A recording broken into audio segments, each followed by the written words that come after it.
World War II, the post-era, and the 1950s, Roosevelt focused on keeping bipartisan support for the war effort and avoided changing domestic policy. Work relief programs from the New Deal were terminated because conservatives became in control of the Congress. The death of Franklin Roosevelt let Harry Truman, vice president, step into office.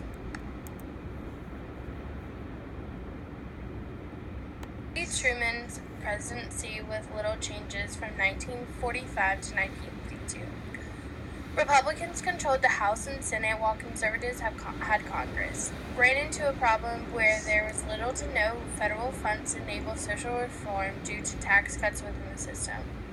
There was a lot of international instability with Russia and white populations angered by the fact that African Americans were entering the workforce. The effect of the Cold War on domestic reforms.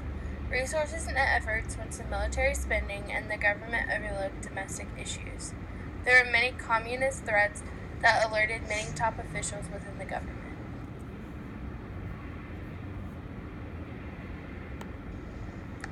Eisenhower's presidency in the conservative 1950s. Eisenhower's mainly experience in military matters and really had no other experience leading a country. He cared little about social polity and really had no progress in racial relations. Democrats controlled Congress, which helped protect Eisenhower's foreign policy, and in exchange he kept parts of the New Deal intact. The turn toward reform. A lot of post-war revenue continued throughout the end of the 1950s into the 1960s.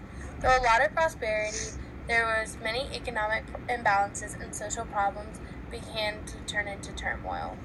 People who were already living in poverty suffered greatly, and it was very hard for them to make a comeback. There was increased policy advocacy for African American civil rights in the 1960s.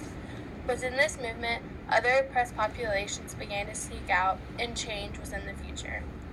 Urbanization became a key factor with fighting against oppression. Domestic policy during the Kennedy administration. Kennedy was all about social reform.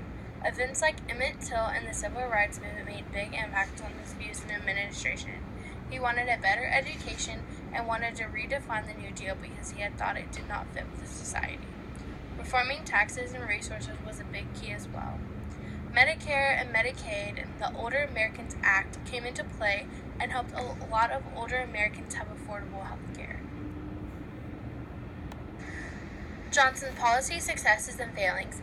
He worked across party lines to ensure happiness between both parties, cut and added different social reform programs.